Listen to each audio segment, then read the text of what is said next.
Leading procurement organizations are constantly reimagining their processes and operating models, but in today's unpredictable and fast-changing world, they're under more pressure than ever to deliver a high-level roadmap to building the procurement function of tomorrow. In Transform, a thought-provoking new podcast series from Art of Procurement in partnership with Globality, we spotlight the agenda-setting procurement leaders and companies who are changing the game and redefining the future of procurement.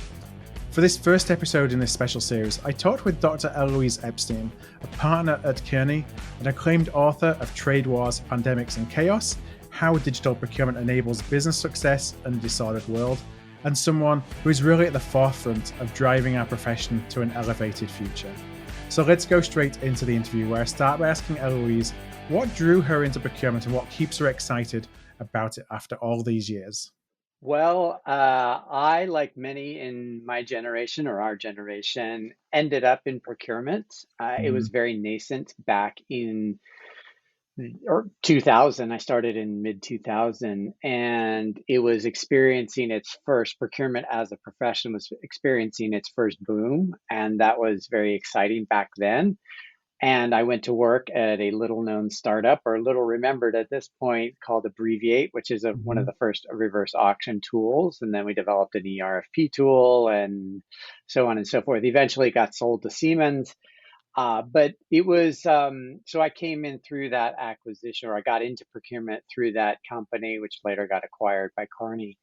And it was a really exciting time to be in the market then, and we've gone through a lot of machinations since then, and I certainly have written about those extensively. But I'm actually super excited for this moment in time, and this moment going back to the beginning of 2020, pre-pandemic.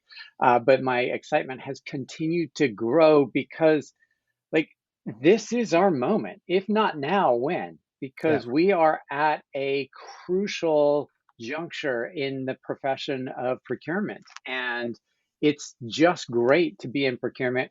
There's billions of dollars being invested in technology. There is a new generation of leaders that are really poised to take this profession to the next level. And there's just a brand new workforce, people that are choosing to go into procurement to actually make that difference that we all aspired for. Yeah, I came into procurement exactly the same time, mid 2000, not having a clue what I was getting myself in for. Yeah. And I feel like we've talked about change for so long, and we've always wondered, like, when is it going to happen? When is it going to happen? When is it going to happen? And just this last couple of years, you see that kind of sea change, and you actually feel that we've talked about it. We've not known when the time is. The time feels like it's now. It's happening as in real time, and that's exciting for me as well. Yeah. Now is, I say this frequently, now is the greatest time to be in procurement. So, in your new book, it's Trade Wars, Pandemics and Chaos, How Digital Procurement Enables Business Success in a Disordered World. You talk about the new kind of procurement leader that's required. I wonder if you could just talk a little bit about what you believe is wrong with the way that most procurement leaders think about procurement today and what does need to change. Yeah. So historically, procurement has been a neglected function in the enterprise. And as such, I think we have developed a deficiency perspective or deficit perspective. Mhm. And it's almost as if we don't feel like we deserve the tools and capabilities and teams that we actually do deserve. And so it's collective. It's not, I'm not singling anybody out, Yeah. I think, and it permeates the entirety of the profession, but it's also changing. And you see this. So I featured Cyril at British Telecom in my book, and you see that with him and Len DeCandia, who wrote the foreword of the book. You see, those are two really good examples of procurement leaders that are not afraid. Mhm. They are doing what needs to be done, and it's really inspiring to see. And there's many others that are really inspiring, but there are some that are not at that level. Yeah. And so I think there is a generational change, and I'm not talking about age here. but there's a generational change that says, look, digital has arrived. We'll start with digital, but digital has arrived. Embrace it. Do Mhm. not, do not cede your decision-making authority to the CIO. Yeah. Work in partnership or dictate or do whatever you need to do, but simply quote, we're an SAP shop is not a choice. It's, or, quote unquote, we're Yeah. a SAP shop. That's not digital, and that's not exempl that's not exemplifying leadership. And Mhm. that's what we need in this moment. And the same goes for ESG. Certainly, we have to, as procurement, we can influence third party spend. So let's do it. No Right. more excuses. Uh, we have this is why we have this moment now to do it. I love it. We talk about being, as Art of Procurement, a lot about being proactive. Don't wait for things. Don't wait for somebody to decide, oh, suddenly they might need procurement. Because if we do that, we're going to be waiting for a long, long time. And something I wrote down as you were speaking there was this inferiority complex. And I Yes. do feel that forever because we have, when you struggle to break in to work with a stakeholder, there's two ways you can look at that. One is everybody hates us and they don't know what they're talking about, which is that siege mentality. Or there's, okay, how can I go and reconfigure what I do so that I can provide a service to them that they want? And so many times in my career, I saw the former. It's Yeah. they just don't get what we do, but I'm just going to continue to do it. Versus, how can I change the way I think to build Well, an operating model or a service that actually delivers the value they want? right. And this siege mentality is, first of all, we don't serve the business. We are the business. Hmm. That I can't stress enough. And so now, if we're part of the business, we have to show up to the table with something. We Yeah. can't be there just because some process or says that we should be there. We should be adding value. And adding value is not making the purchasing process harder. I cannot stress that Hmm. enough. We need to be enabling and facilitating a seamless, frictionless buying experience, whatever it is, whether it's the raw commodities or office supplies or services. We need to make it frictionless, and the governance and the cost savings and the meeting those strategic objectives has to happen in the background. Yeah. And by the way, that intelligence exists. Netflix, Facebook, Google, Amazon, they all use this intelligence. So as procurement, this is the positive spin is that's why it's a great time is we have access to this technology. Hmm. The flip side of that is if you're not using that technology right now, you better start because that's what's required to be part of the business. Now, talking about technology, you talk in the book about ineffective versus effective use of technology, and not just applying this digital brush to everything that we do. I wonder if you could talk a little bit about kind of the idea of effective versus perhaps ineffective use of technology, and why that's actually a big shift in the way that procurement leaders are thinking. Yeah, so again, back to this idea of making it seamless and frictionless and really charting out starts with who are our users, right? Hmm. We have procurement users, category managers, commodity managers, SRM type activities we need to do, sourcing activities. But then we have requisitioners, the users that we are business partners, we Yeah. use that term. And then we also have our third parties, mostly our suppliers, but other extended third parties. So how are we engaging with them? And are we looking at them as user experiences? Because they're all three different user Right. experiences. And so we have to start there. And then the next question is can we automate this? Because Yeah. we should be absolutely automating everything that we don't need. And then the second part is if we can't automate it, can we make it self-service? Can we remove procurement from the transaction Hmm. and get them out of the middle of this activity? Because guess what? That's low value work. And I don't care if you BPOing it or you're putting it in a lower cost country. It's work that doesn't even need to happen. The technology is there. And then the third level is okay, are we using technology that's driving the outcomes we want? And so cost is always, keeping costs, controlled is certainly our first remit. But to me, that's like phase zero. That's Right. not that's just the entry to get you in the door.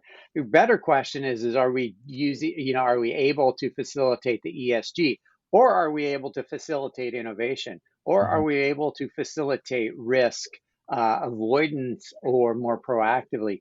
The technology should be enabling all of these things, but we can't do it if technology is anchored in an old process. It's Right. an old paradigm, because what we often don't talk about is every enterprise, every large enterprise is going to be unique, and sometimes these uh, artificial industry constructs, these verticals, are not helpful. Mhm. And so, being able to break that out and say, I mean, look at the top pharma companies in the world; they all are fundamentally different enterprises. So we need a little bit more bespoke technology and flexibility, and that's what digital gives us. Those of us that have been around for a long time know and have lived inflexible technology. Mhm. And now that we have flexible technology, we can actually do the things I just laid out.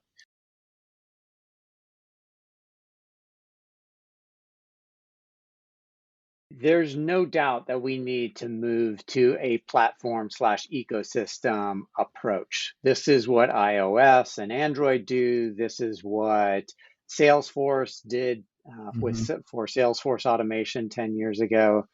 And this is it's procurement's time to get this, because we need that flexibility that I was just describing. We need this ability to uh, have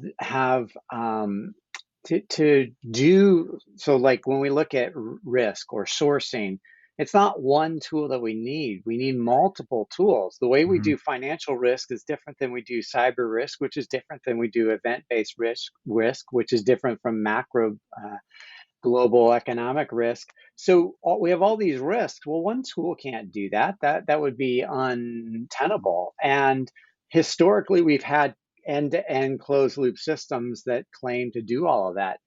The reality is the way businesses operate today, especially in relation to macro disruptions and in relation to ever greater mergers and acquisitions and greater private equity ownership, every business is really unique, and oftentimes even the biggest enterprises run like private equity firms where they Yeah. have lots of portfolio Yeah. companies. So if you were to just look at the way, just from a business philosophy point of view, businesses run much different than they have in the past, and you have all these disruptions, and you have globalization that is sort of falling apart, or at least being strained. You have Mhm. capitalism that is, in some degree, under fire right now. So, how can you not have a platform approach where you have all this flexibility and ability to be uh, nimble and agile? So essentially, we're thinking about technology in the future as being like your phone, where you have an app for everything, an app for each different element of those things you explained. You have an app for, and it's almost like you can download the app when you need it, and you can remove it when you don't need it. Everything's a lot more interchangeable than just them building around one specific technology stack. Yeah, and that's how we know we'll succeed it. Because those that have seen my spider chart or any of the charts with all the logos, Hmm. and like, it's an explosion of complexity. But back to my point about user experience, we can eliminate all that complexity through the user experience, and that's our job, is to Yeah. create that easy to use experience. And to that point, it's not a coincidence that both SAP and Coupa launched app stores this year, at Hmm. least formal app stores. Or arguably, they've been sort of in beta for a while, but they are on board with this trend too. So I think it's we're going to see a lot more of that. So one of the things that you talked about earlier was ESG and the importance of ESG, or to go beyond cost savings, and ESG being one of those things, one of those value levers that we can help our organizations pull. So I just wonder if you could share a little bit about what you see in terms of technologies that are actually going to help us achieve some of those ESG goals, because a lot of those goals are really tough and we need technology to help us get there. It's not something we can just do with a spreadsheet and, an updated process. Yeah, and to my previous point, we will know we've succeeded when we have that iOS kind of app add or subtract interface, and when we stop using Excel for all this Mm-hmm. stuff, because good system design, good system architecture will allow us to not have to do everything in Excel, because we are never going to move the needle enough to get to get to those to achieve those chart targets. And so certainly good tools will drive, especially we man as procurement, we manage where companies spend where our companies spend the money. Yeah. And if we want to funnel more work and more work to diverse suppliers, or to make green choices in our supplier awards, technology is going to do that. And back to my point about Amazon's intelligence and Netflix's intelligence, all of these pieces drive that behavior. We can drive that behavior in the background.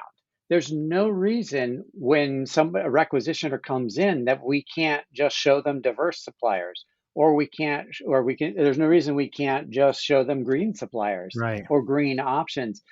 And all of that comes down to the architecture and having good supplier data, both existing suppliers and supply market writ large data. Once we have that data that is enriched with diversity information, sustainability information, et cetera, then we can actually move the needle at scale, because we don't have to, when we do an RFP, we don't have to go searching for where's the Excel spreadsheet with the diverse suppliers in it. That's why Right. we don't move the needle. So again, these changes have to come from the architectural level. Yeah. Now, you talked in the book about a number of different companies who are doing things that are leading the way, and a number of technologies that you are following that you have an interest in, and enabling us to do these things that we haven't done in the past. Now, one of those is Globality, who's a partner of ours for this podcast series. We're actually creating this series in partnership with them.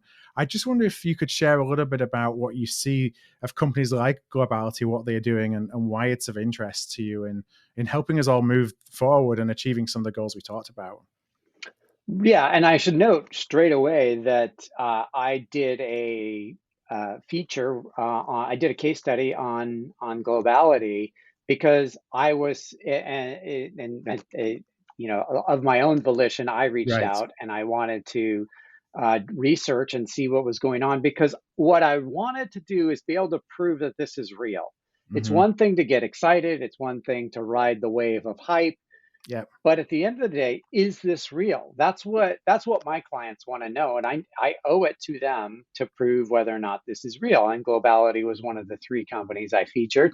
I actually had set out to feature 12 companies, but quickly got overwhelmed. And That could be the next book. so yeah, exactly. I'll get like three or four more in the next book. But yeah, um, but Globality, because they are so innovative, they are so cutting edge, especially because a number of my clients use them, and I have Mhm. a funny story about that in a moment.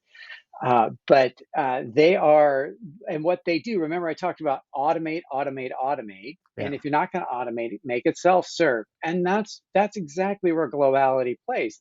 They bypass procurement and go right to the business. And from an architectural point of view, I love that. I Mhm. just love, love, love that, because I don't want procurement in the middle of that transactional process, because the business knows what they want. They don't Yeah. need procurement to tell them what they want.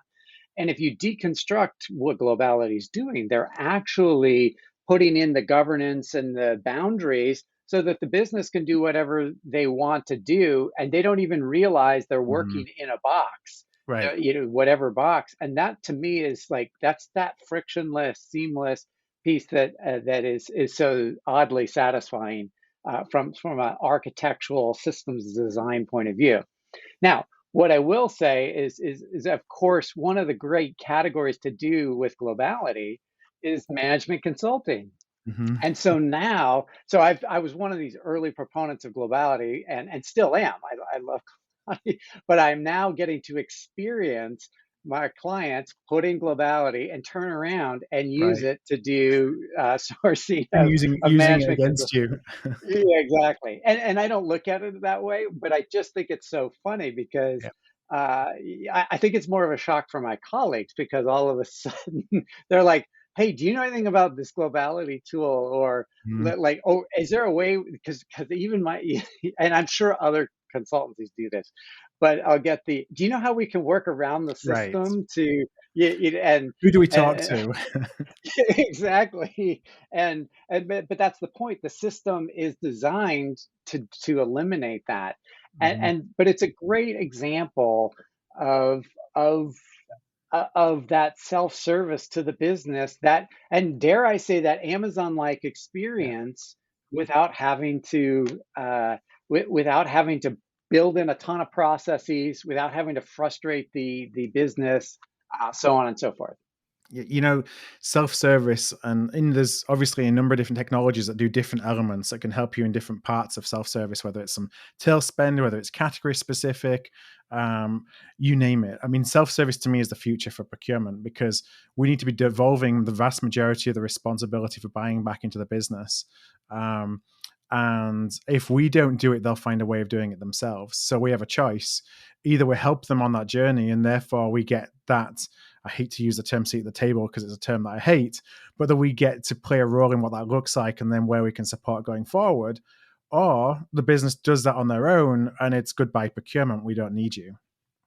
Exactly. And I think that trend exactly will play out because if we don't change and to this new business reality, the business will bypass us and Right. they will figure out that they don't need us if we're all we're doing is putting impediments in the way.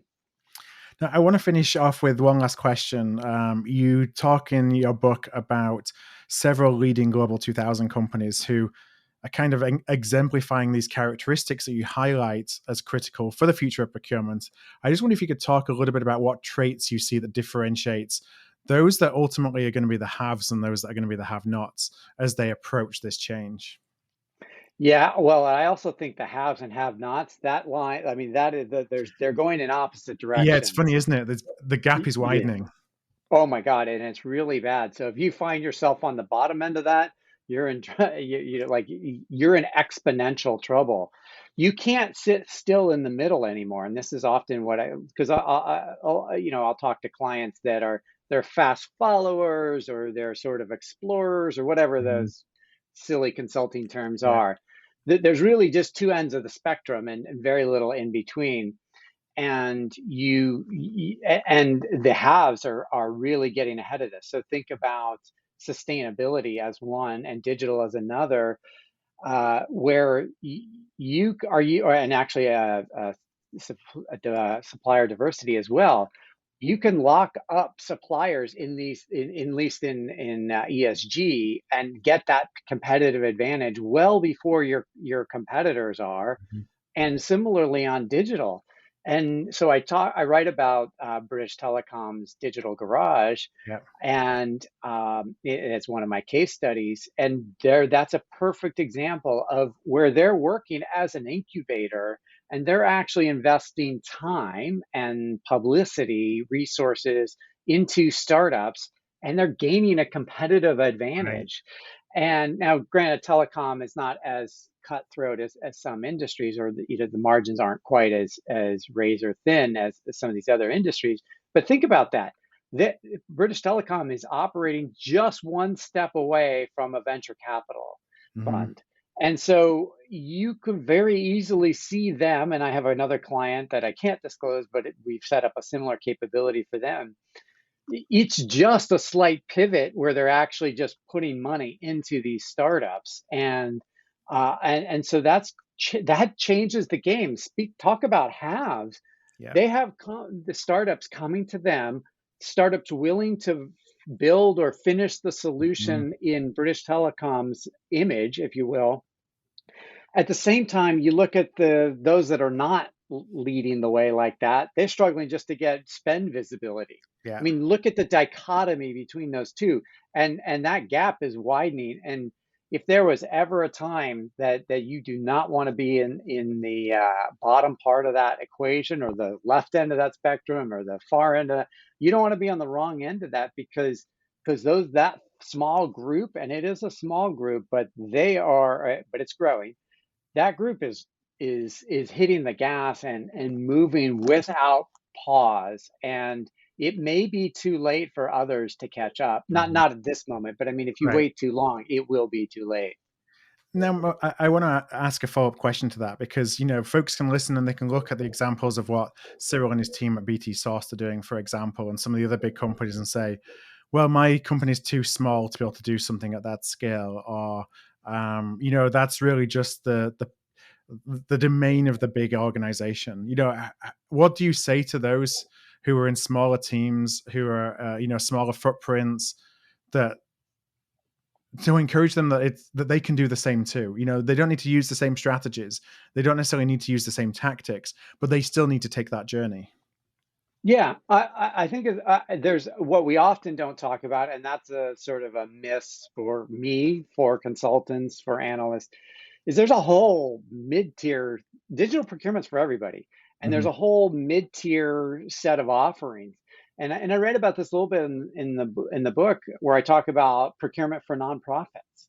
Nonprofits can use this technology because when you look at like Coupa has this group buying, I forget what Hmm. they call it, and Procurement Foundry just launched something similar, like these aggregated buys, like that are driven by technology, not consultants, because those Yeah. of us that have been around long enough know that GPOs don't with people don't quite work, but actually harnessing demand and going to market is really can really make a change. So that's a great tool for mid-tier providers or mid-tier companies. And then there Hmm. are a whole host of providers. I actually like talking to these companies that hit the mid-tiers because they're actually doing very interesting things. It's a different approach, like you said. It's a different set of tools, but it's the same idea. And it gets back to that leadership question you asked earlier. You have to have leaders that want to do this. I know the Hmm. teams are smaller. I know that they might only be 3 or 4 people and a sort of a leader. That's okay. But you have to be willing to experiment and ask the questions and actually want to do this and want to change the way you do the design your Right. systems and your processes, because or because if you the alternative is just simply put in a bunch of stage gates that frustrate the business. So you can use all of this technology. And one other pro tip: most of these great startups that are so exciting, they start at the mid tier. They don't Yeah. just go start working for British Telecom or J&J or whomever. They start at these very small mid tier Hmm. companies, because they need to get their they need to get Right. their feet wet, start to walk, or walk before they run. So catch them early. You get to catch them before a British Telecom can Hmm. catch them. It's only when they've proven out their business model to some extent that a company like British Telecom, even that's at the front of this, sees the risk as being okay. I kind of understand this, and let me help you go to the next level. But they're not necessarily helping them get to that first stage. Yeah. And it was really interesting what you said about companies like BT that are investing. They're investing in making themselves a buyer of choice. Yes. Um, and that's a very different mindset as well than I've got the money, I'm spending the money, and you got to be happy to take my PO. Right. And even arguably the money is not nearly as important, especially for Yeah. these, early mid-stage startups. Think about that, because how many times do you walk into a procurement organization? Oh, we have no money, we have no money, we have no money. Hmm. And with people that sell procurement software always say, well, selling to procurement's awful because they don't have any budget. It's like, yeah, but just set that aside for a second. Like, we can deconstruct that later. or like that's a silly thing because you actually, for many of these things, there are different business models. They can be supplier funded, they can be market funded, they can be volume funded. So you're not the difference here, and this gets back to the architecture question. We're not writing a 7 or 8 figure, or heaven forbid, a 9 figure check, Yeah. right? We are simply on board. Let's try before you buy, especially if you're a mid tier. But even BT has done this, where bring it in, bring it, show me the technology. Let's work it. Let's finish developing it together, because actually, arguably, the buying of a software is really transactional, and it doesn't portend success. It just means you're spending money and you have a throat to choke, but that doesn't guarantee success. Well, Eloise, I know that we could probably talk forever about these topics. So we're both really passionate about them. And I think we share a lot of same views as, the ills, but the opportunities for procurement. I do want to just give a final shout out for anyone who hasn't seen your book yet. Definitely go and grab a copy. That's Trade Wars, Pandemics and Chaos, How Digital Procurement Enables Business Success in a Disordered World. So it definitely comes highly recommended. Finally, if anyone would like to reach out, connect with you directly, what's the best place for them to go and do that? You can do it on LinkedIn. Mm. You can also drop me an email. It's Elouise.epstein@Kearney.com. So Elouise.